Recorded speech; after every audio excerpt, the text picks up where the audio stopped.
ಅಮ್ಮ ಸಾಕ್ ಬಿಡಮ್ಮ. ಊಟ ಮಾಡೋ, ಹೆಂಗಾಗಿದೆ ನೀನು ಬೆಂಗಳೂರಿಗೆ ಓದ್ಬೇಕಾದ್ರ ಕರೆಕ್ಟ್ ಊಟ ಮಾಡಿದೆ ಇಲ್ಲ? ಊಟ ಮಾಡ್ತಿದ್ದೀನಮ್ಮ. ಹೌದು, ಅಣ್ಣ ಇಷ್ಟೊತ್ತಾದ್ರೆ ಯಾಕ ಮನೆಗ್ ಬಂದಿಲ್ಲಲ್ಲ?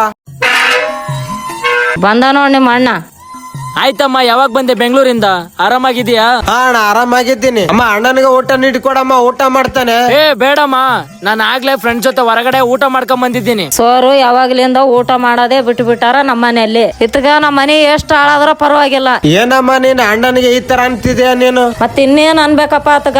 ಅವ್ರ ಫ್ರೆಂಡ್ಗ್ ನೋಡಿದ್ರೆ 2 ಲಕ್ಷ ಇಸ್ತು ಕೊಟ್ಟನ ಮಧ್ಯದಾಗ ಆಗಿ. ಅವ್ರು ನೋಡಿದ್ರ ಊರ್ ಬಿಟ್ಟು ಒಡೆ ಹೋಗ್ಯಾರ. ಅವ್ರು ನೋಡಿದ್ರ ನಮ್ಮ ಮನೆಗೆ ಬಂದು ದಿನ ಜಗಳ ಆಡಾಕತ್ಯಾರ. ಊರಲ್ಲಿ ನೋಡಿದ್ರ ಎಲ್ಲರ ಮುಂದ ನಂದು ಮರದಿ ಹೊಂಟದ.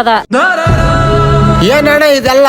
ಫ್ರೆಂಡ್ ಅಂತ ಹೆಲ್ಪ್ ಮಾಡ್ದೆ, ಅವ್ನ್ ನೋಡಿದ್ರೆ ಮೋಸ ಮಾಡ್ಬಿಟ್ಟು ಊರ್ ಬಿಟ್ಟೆ ಓಡೋಗವನೆ. ಸರಿ ಬಿಡು, ಇದೆಲ್ಲ ನಾನು ನೋಡ್ಕೊಂತೀನಿ. ಊಟ ಮಾಡ್ಬಿಟ್ಟು ಬಾ, ನಾನು ಆಚೆ ಇರ್ತೀನಿ, ಮಾತಾಡೋಣ. ಇವನ್ ಬ್ಯಾಗಲ್ಲಿ ಹೆಂಗ್ ಬಂತು ಸಿಗರೇಟ್? ಎಕ್ಸಾಮ್ ಎಲ್ಲ ಹೆಂಗ್ ಬರ್ದಿದ್ಯಾ ತಮ್ಮ? ಚೆನ್ನಾಗಿ ಬರ್ದಿದ್ದೀನಿ ಅಣ್ಣ. ಸಿಗರೇಟ್ ಯಾಕಪ್ಪ ನಿನ್ ಬ್ಯಾಗಿನ್ಯಾಗ ಅದ? ಅಯ್ಯೋ, ಅಮ್ಮನ ಕೈಲಿ ಸಿಕ್ಕಾಕೊಂಡನಲ್ಲ ನಾನು. ಟ್ರೈನ್ಯಾಗ ಸಿಗರೇಟ್ ಸಿಗಲ್ಲ, ತಗ ಮಗ. ಸರಿ ಬ್ಯಾಗಲ್ಲಿ ಹಾಕೋ. ಅಮ್ಮನಿಗೆ ಗೊತ್ತಲ್ಲ, ಏನೋ ಒಂದ್ ಸುಳ್ಳು ಹೇಳೋಣ ಬಿಡು. ಅಮ್ಮ ಬ್ಯಾಗಲ್ಲಿ ಹೆಂಗ್ ಬಂತಂತ ನನಗೆ ಗೊತ್ತಿಲ್ಲ ಅಮ್ಮ.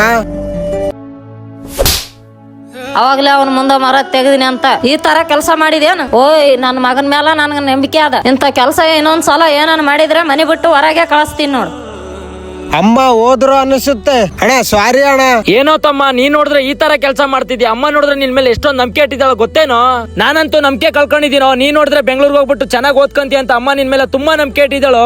ನೀನ್ ನೋಡಿದ್ರೆ ಈ ತರ ಕೆಲಸ ಮಾಡ್ತಿದ್ಯಾ. ಅಮ್ಮನ್ಗೆ ಗೊತ್ತಾದ್ರೆ ತಡ್ಕೋ ಶಕ್ತಿ ಇಲ್ಲ ಕಣೋ. ನಿಜವಾಗ್ಲೂ ಹೇಳ್ತಾ ಇದೀನಿ, ತುಂಬಾ ಚೆನ್ನಾಗಾದ್ರೂ ಓದ್ಕೊಳ್ಳೋ ಇನ್ಮೇಲಾದ್ರೂ. ಸರಿ ಅಣ್ಣ, ಇನ್ಮೇಲೆ ಚೆನ್ನಾಗಿ ಓದ್ಕಂತೀನಿ. ಈ ವಿಡಿಯೋ ಏನಾದ್ರು ನಿಮ್ಗೆ ಇಷ್ಟ ಆದ್ರೆ ನಿಮ್ ಫ್ರೆಂಡ್ ನ ಟ್ಯಾಗ್ ಮಾಡಿ.